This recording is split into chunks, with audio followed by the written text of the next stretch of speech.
Today's guest is Ron Nussbaum. He's the founder at BuilderComs. So Ron, thank you for coming on the show. Thank you for having me. I'm super excited to talk today. Yeah, no, excited. I always like people that have a construction background, but also you have an entrepreneurial side too. So I'm excited to learn more. Yeah, absolutely. It can kind of be an interesting story and an interesting how we got here, but the good thing is we got here. That's the key. So residential construction, how'd you get into that? So when I got out of the Marine Corps in 2011, I was looking for like, what does that transition look like?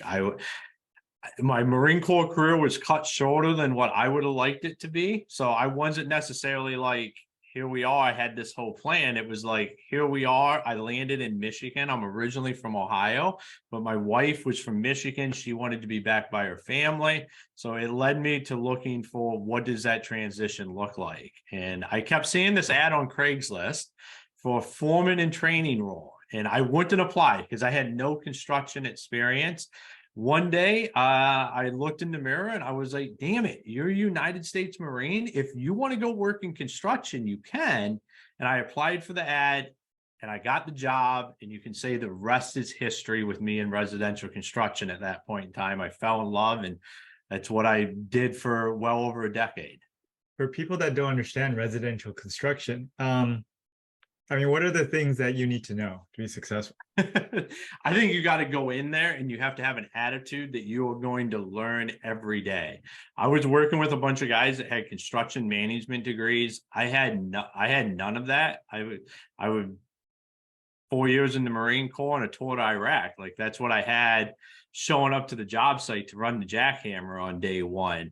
But I had understanding that if I showed up every day and I was willing to learn and then implement the stuff I learned, that no one there could hold me back. I would be able to continue to grow and grow through the construction industry because it really is an industry that rewards hard work, your ability to learn, and then apply those principles. And you don't have to be a rocket scientist to be able to figure it out. It's you can get in there and you can really carve your own path if you want to.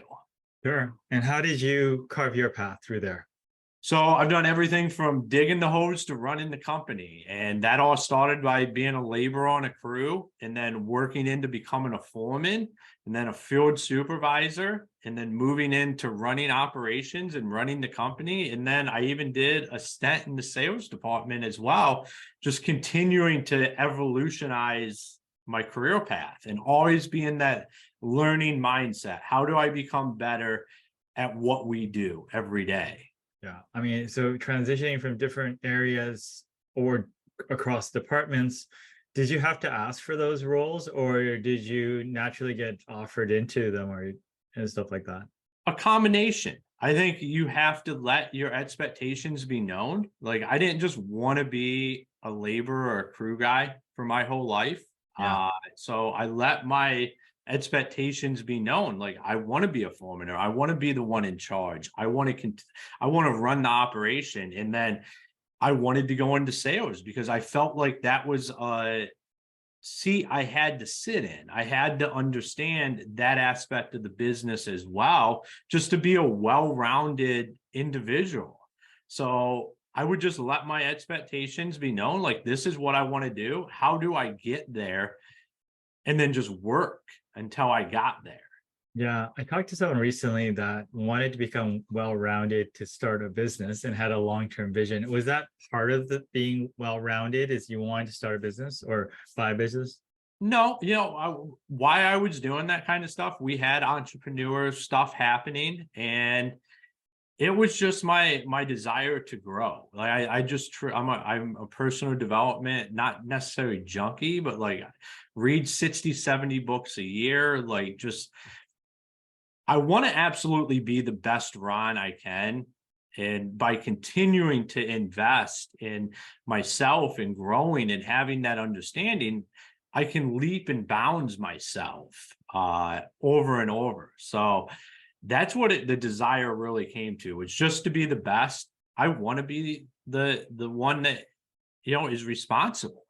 Like, I'm not afraid of that. So getting in there and taking that responsibility, I just had that desire and I just went after it.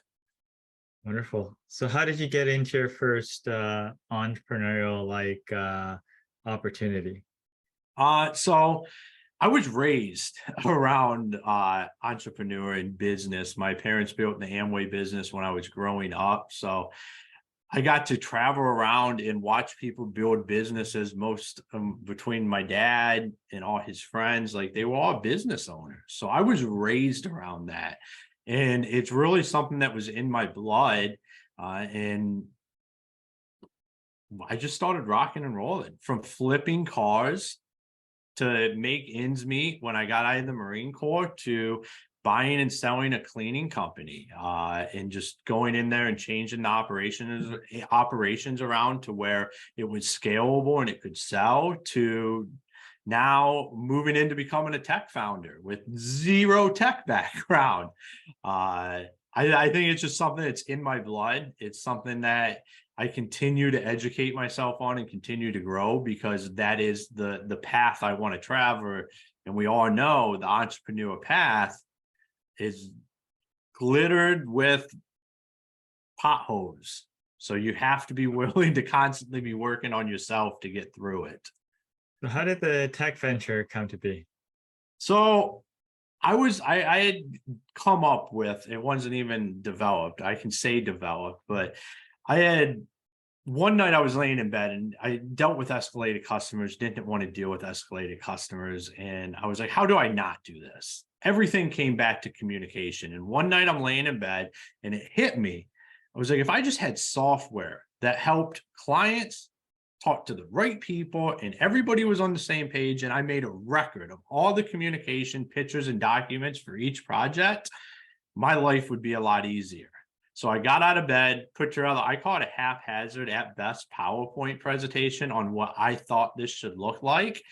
And I went down the road of starting to pitch that. And I heard a lot of no's, a lot of great idea, but you're probably not the guy, because I'm not from Silicon Valley. I'm not backed by $10 million. But I said, I am the guy. Like, there's nobody else that's going to go do this. So I'm going to go do it, which led me down the road to being accepted into the Tats incubator. I was one of 23,000 companies that applied and one of less than 100 that got accepted, which led me to an introduction to Jared Yellen in Project 10K, which was really the catalyst to us being able to bring BuilderComs to market. So that is my non-technical tech founder journey. I went out and I found people that are really, really good at that side of the business, and I partnered with them. Yeah. With so many applicants and you being shortlisted as one of the, I think you said 100. Yep. What, I mean, I'm not sure if you talked to the judges, but why do you think you made it to the last pool? What set you apart? So I might have a kind of an inside view on this. Is it was a 5-minute pitch, like, and then a follow-up hour conversation. So you had 5 minutes to pitch your ID, and then you got if you made it, if they thought it was valuable from there, you made it to an hour conversation. I was in the middle of doing 75 hard, which I credit all the success to for this. So I got out of the Marine Corps. I ended up getting fat and lazy, and I had kind of lost my way. I lost my edge, and I had this idea. I was working on trying to do something with it, but I wasn't in the mental state to do this. Like, I just didn't have I just wasn't Ron. I didn't have my edge to go do this. And I started doing 75 hard. That's when they rolled the 10X incubator out. And I really believe that is why it all came together, is because I was like 60 days into this. I had my edge. Like, I felt like the Ron that graduated Paris Island in 2007. I was confident. I knew exactly what I wanted, and I was able to deliver that message, and I was able to sell myself as the guy to go do it. And the reason is because I was just highly disciplined and I had my edge. Yeah, if I remember correctly, 75 hard goes for, like you said, 75 days and there's a Yep. break or something like that. It's been a while since I think you did that. So how have you tried to maintain your edge? So I did 75 hard. I did the live hard, which is the entire year. I've done Okay, another round of 75 hard. got I it. just try to make it part of my life now Uh-huh. because what I found is what we do is we take so much time trying to run from discipline. Like our entire life, we run and try to just get away from discipline. How can we have the least amount of discipline? But where we find the most success is when we're willing to lean into that discipline and not be afraid of it. So I just try to make it part of my life. I'm getting ready to do this 90-day chat, like this 90-day deal where I'm just going to pour everything into my life. Like I always say I live 90 days at a time, just creating that outcome for the next 90 days. Well, I haven't done a good job of doing that with my business. So I need to focus 90 days at a time on my business as well as myself to be able to get that outcome. I think we can get hung up on like the long-term vision, especially as founders and visionaries. Like we're always like out in the clouds somewhere thinking about what the future is. But what we really need to do is focus on the 90 days right now. So starting in September 1st, I'm going to do 75 hard in phase one, which is 95 days total. If you do it straight through, starting September 1st, I'm going to do it straight through. And I'm going to focus 90 days, or it's going to be 95 days, on being the absolute best I can be in every aspect of my life and in my business. And it's going to take a lot of discipline to do that. But doing stuff like that is what continues to keep your edge. And what's amazing is the amount of growth that you can shrink down into a 70, 90-day period is unbelievable. When you become extremely focused and extremely disciplined on what you're doing, you just hurter everybody else out there that where they're at, like they're running a sprint and you show up and you're running a marathon, but you're running the marathon faster than they can even run the sprint. And that right there is how you keep your edge. All right. So 90 days, you describe some aspects of the other areas, but for your business, describe to me what that looks like. September 1st comes for 90 days. You're trying to be the best that you can possibly be for your situation. What does that entail? So I want to add $5,000 a month in MRR by the end of the 90 days. So, and then I want to have that so it's maintained for 90 days after that. So we are subscription-based software. And my goal is to add 50 to 100 new paying users in the next 90 days, starting September 1st. And anybody out there that's ever built a SaaS platform or any startup that's brand new, you know, that's not the easiest thing to go do. So I'm going to become extremely focused on that. And how do we deliver for those 50 to 100 customers? I'm actually capping it. I just made the announcement today is I'm going to bring on no more than 150 new users before the end of the year. So we can really hone in on exactly what our system is and what the processes are and what makes sense for our customers. So going into 2024, if we want to put the gas pedal on, we can do it, but we can still deliver for our clients. Okay, very cool.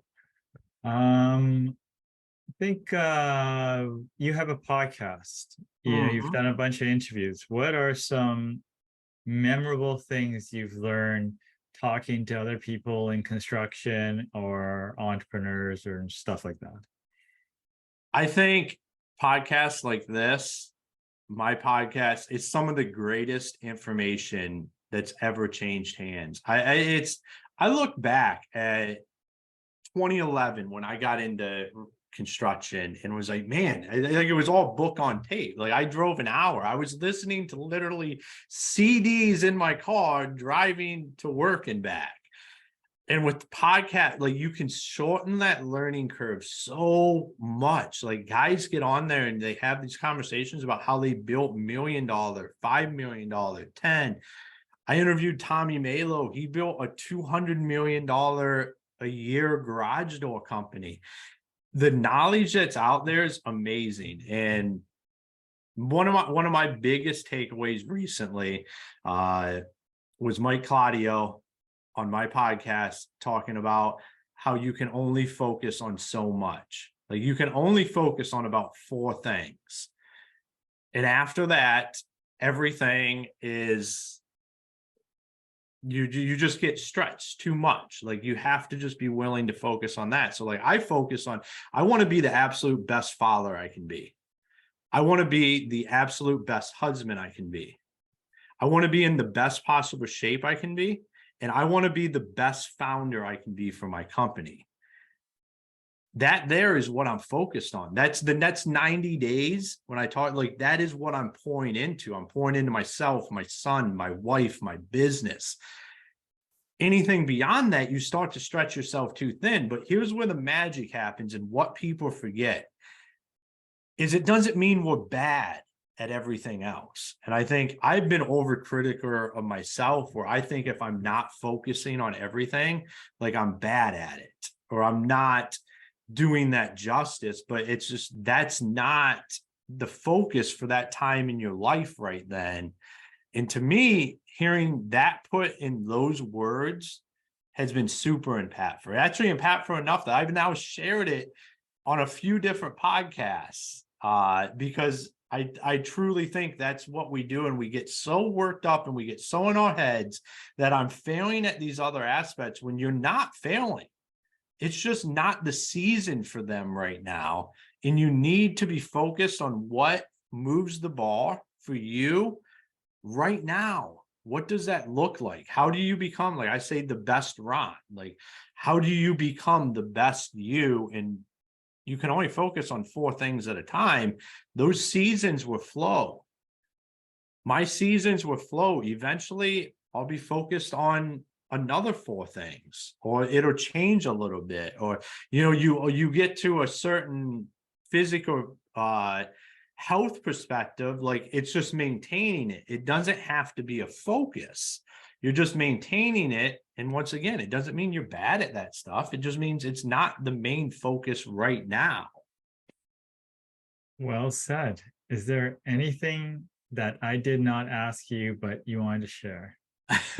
No, I mean, sometimes I can, ramble on for a little bit, but I mean, I think you do a great job. You have a great show, and it's just about getting the information out there and then people taking action on it. I watch too many guys have great conversations, have great thoughts, have a great vision, and then they never do anything about it.